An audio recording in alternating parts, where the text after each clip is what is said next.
Welcome to the Word of God, Sower International Ministries Incorporated. It is Christ-centered and Holy Spirit-empowered ministry, teaching the Word of God in the power of the Holy Spirit. Today, our lesson is joy, a fruit of the Holy Spirit. Let us do the different biblical meaning of joy. A. Biblical meaning of joy is a deep, lasting inner contentment and gladness distinct from fleeting happiness.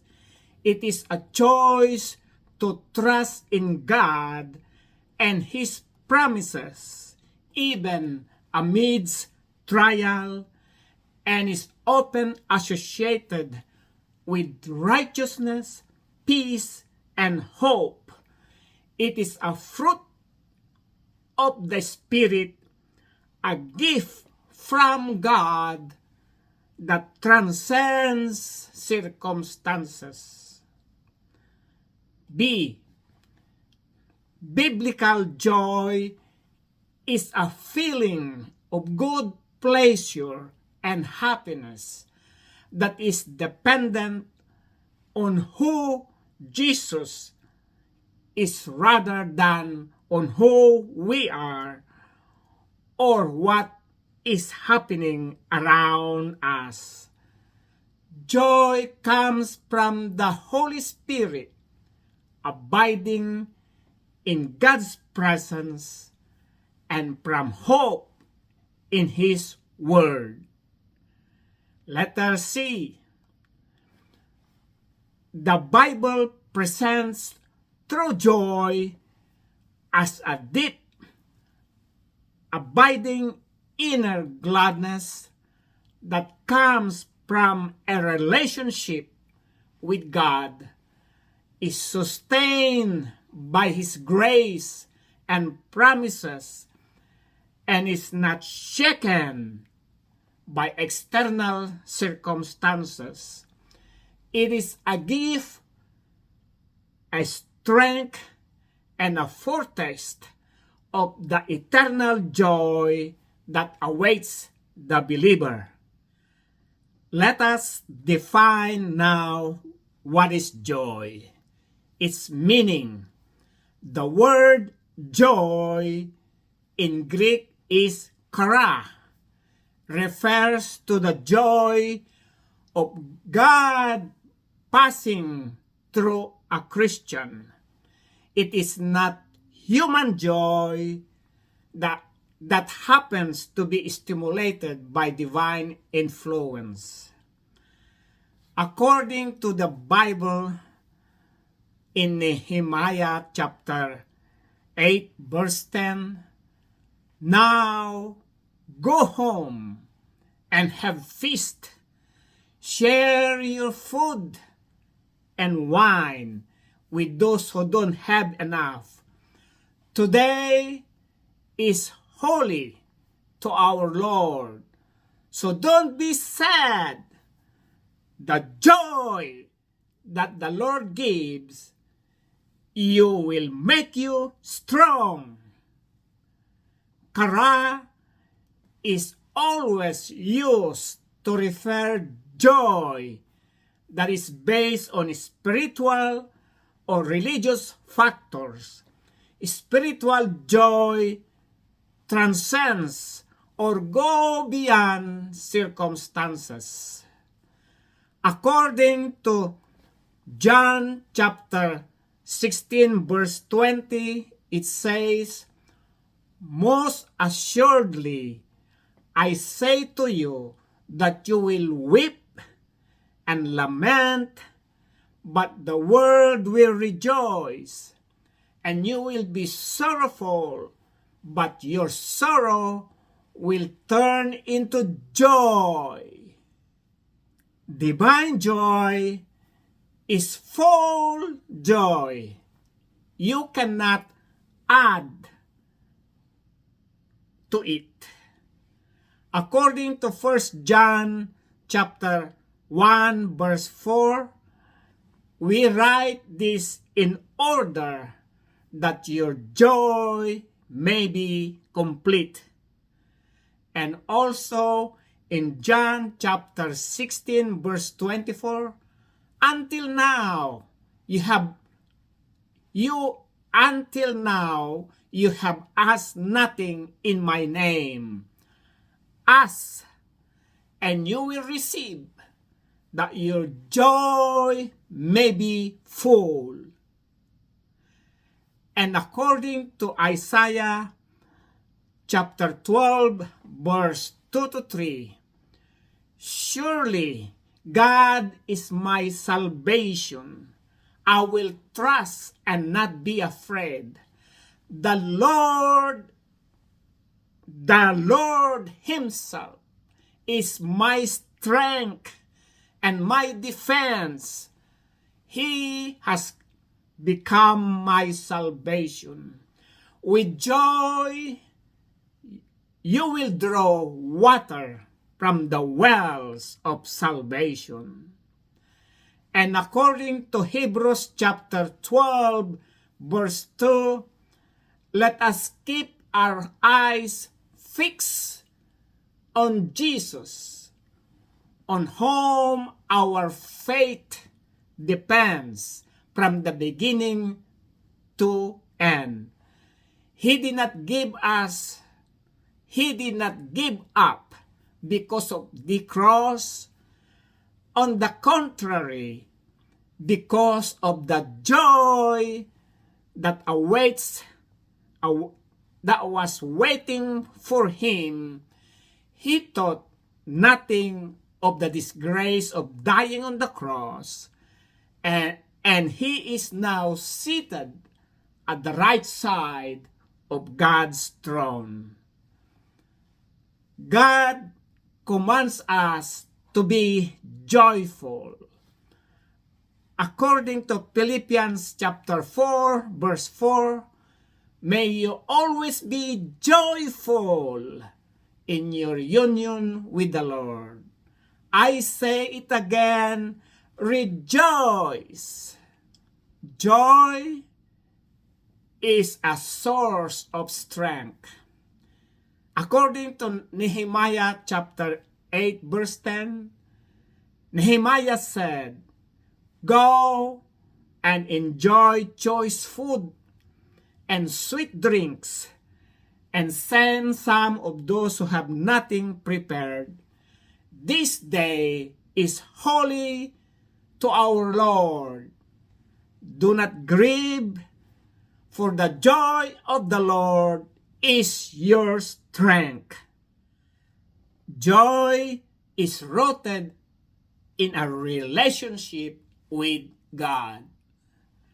According to Psalms chapter 16 verse 11, you make known to me the path of life. You will fill me with joy in your presence, with eternal pleasure at your right hand. The biblical joy transcends circumstances, even amidst of suffering and trials. 1 Peter chapter 1 verse 6 and 7 says, in all this you greatly rejoice, though now for a little while you may have had to suffer grief in all kinds of trials. These have come so that the proven genuineness of your faith, of greater worth than gold, which perishes even though refined by fire, may result in praise, glory, and honor when Jesus Christ is revealed. its source of joy, the Holy Spirit produces it. According to Romans chapter 14, verse 17, for God's kingdom is not a matter of eating and drinking, but of righteousness, peace, and joy, which the Holy Spirit gives.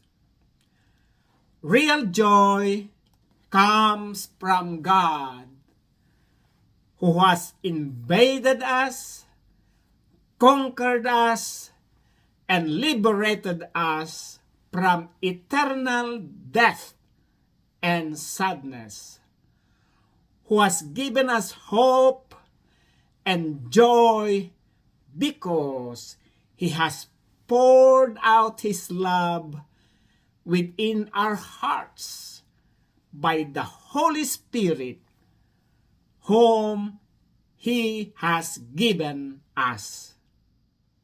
Bunga ng Espiritu Santo, kagalakan. Iba't ibang biblical na kahulugan ng kagalakan. A. Biblikal na kahulugan ng kagalakan ay isang malalim pagmatanggalang panloob na kasiyahan at kagalakan na iiba sa panandaliang kaligayahan, isang pagpipilian ang magtiwala sa Diyos at sa kanyang mga pangako kahit sa gitna ng mga pagsubok at kadalasang nauugnay sa katuwiran, kapayapaan at pag-asa.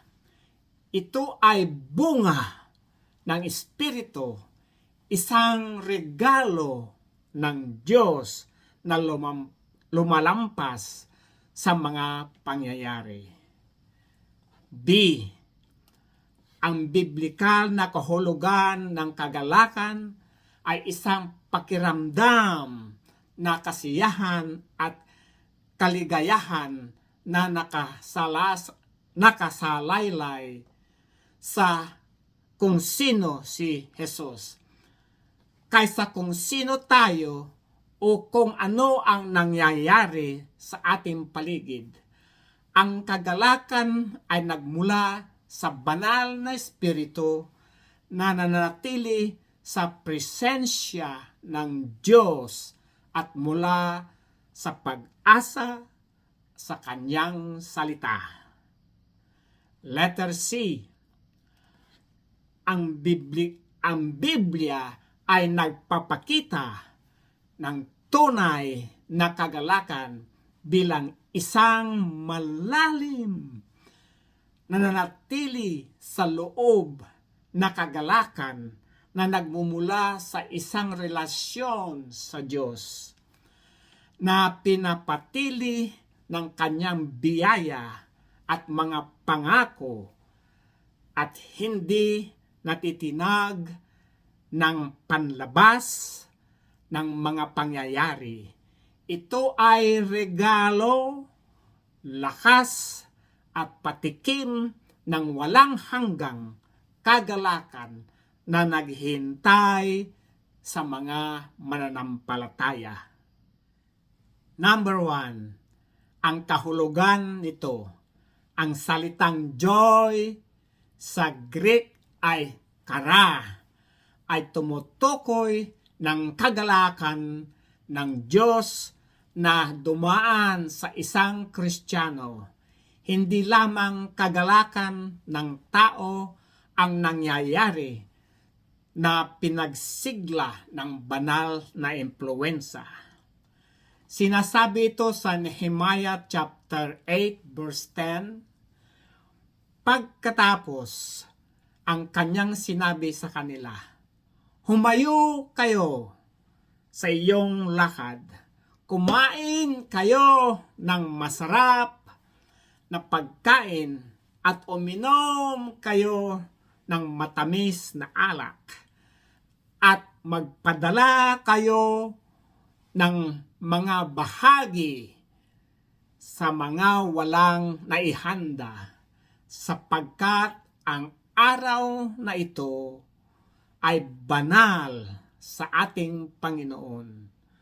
Huwag kayong malungkot, sapagkat ang kagalakan sa Panginoon ang iyong kalakasan.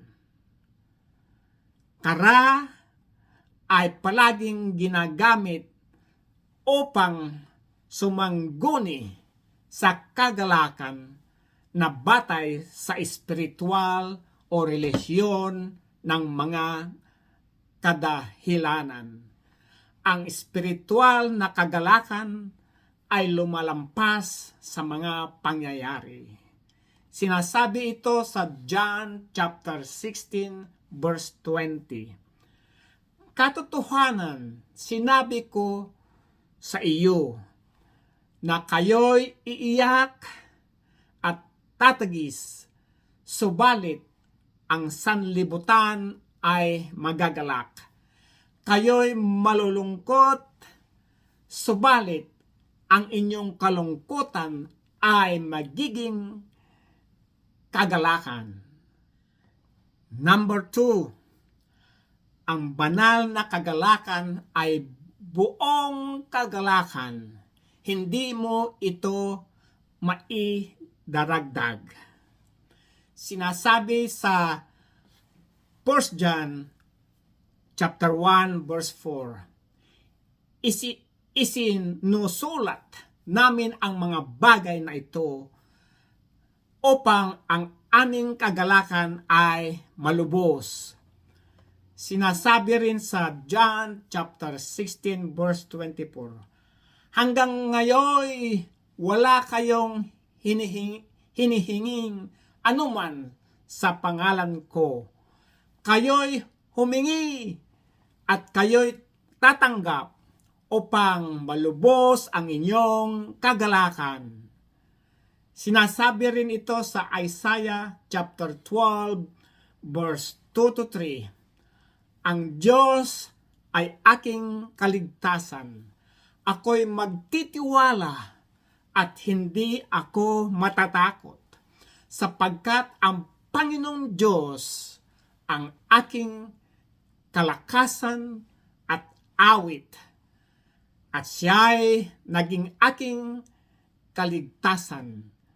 Kaya't kayo'y iigib ng tubig ng mga kagalakan sa mga balon ng kaligtasan. Sinasabi rin ito sa Hebrews chapter 12 verse 2, pagmasdan natin si Jesus na siyang nagtatag at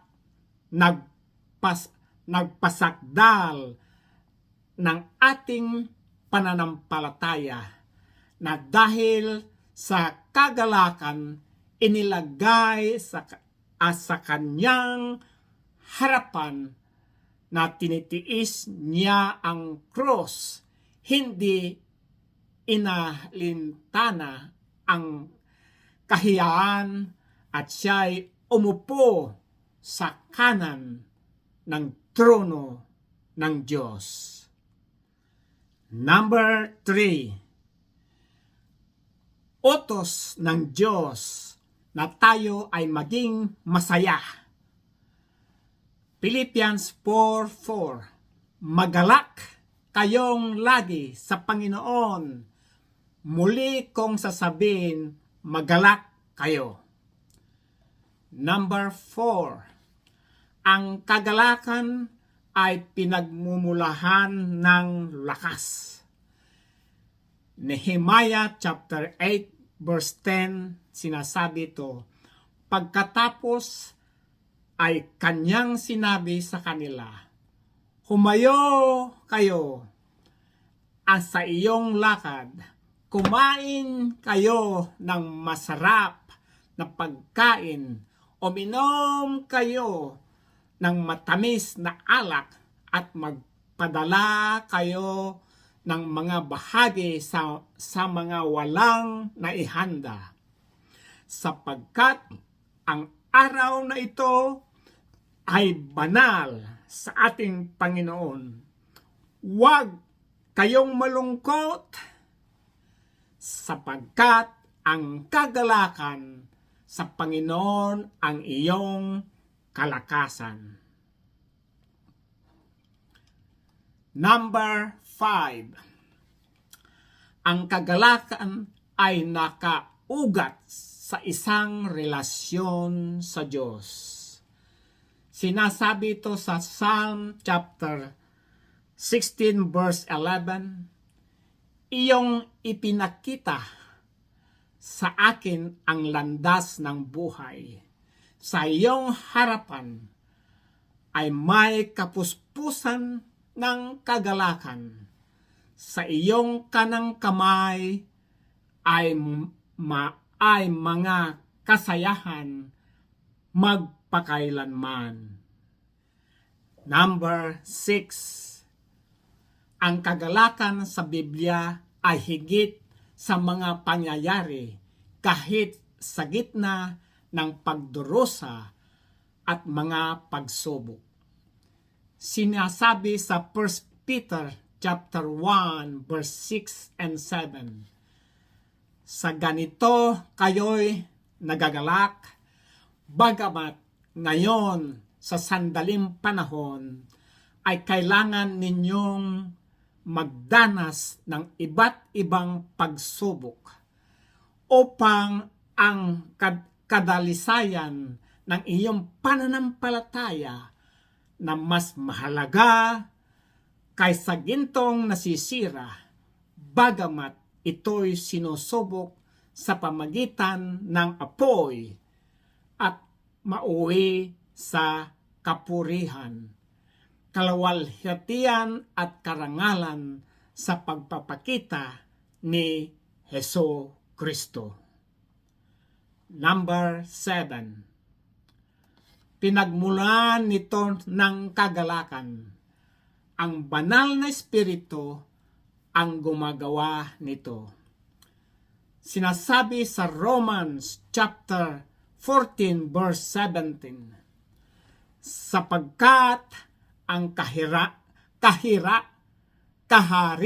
ng Diyos ay hindi ng pagkain at pag-inom, kundi ang pagiging matuwid, kapayapaan at kagalakan sa Espiritu Santo. Ang tunay na kagalakan ay nagmumula sa Diyos na sumalakay sa atin.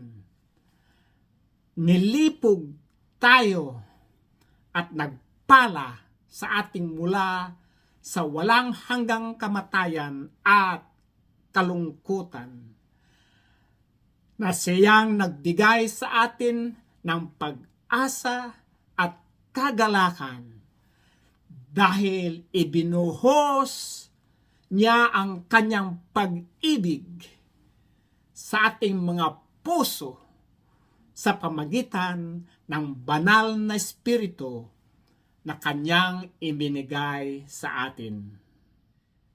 This is the end of our study. If you are being touched by the love and joy of Jesus in this teaching, with my permission, you can share this teaching in your Facebook to your friends and relatives for the glory of our God, Jesus Christ. Let us pray. We gonna claim Matthew chapter 10 verse 1 and then 7 and 8.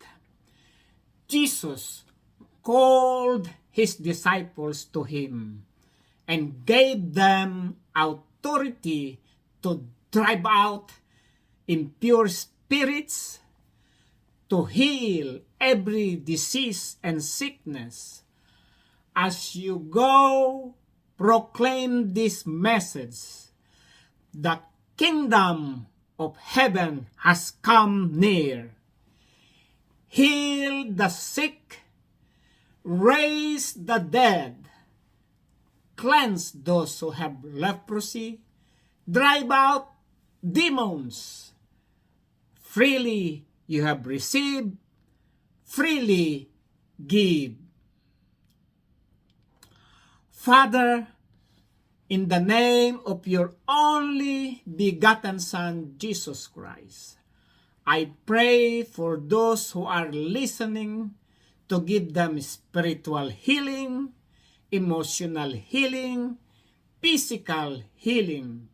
Aramashika ramakanda ramashala masandari kalamasyanda kuramakanda. I pray that you will protect them from any kind of sickness, diseases, and viruses.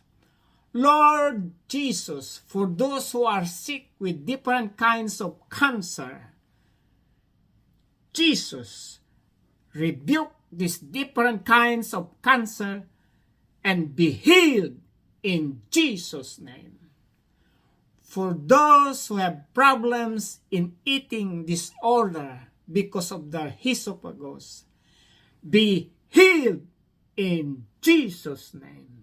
Arakaya Shanda Kuramasyanda. Jesus, cover them with your most precious blood. Forgive their sins, Jesus. Jesus, bless their families, those who are studying in the elementary, high school, and universities. Give them wisdom to have good grades. Lord, I ask for their guidance and direction in their life, that when they will be successful in their studies, give them a place of work after they finish college and universities. In Jesus' name, Amen.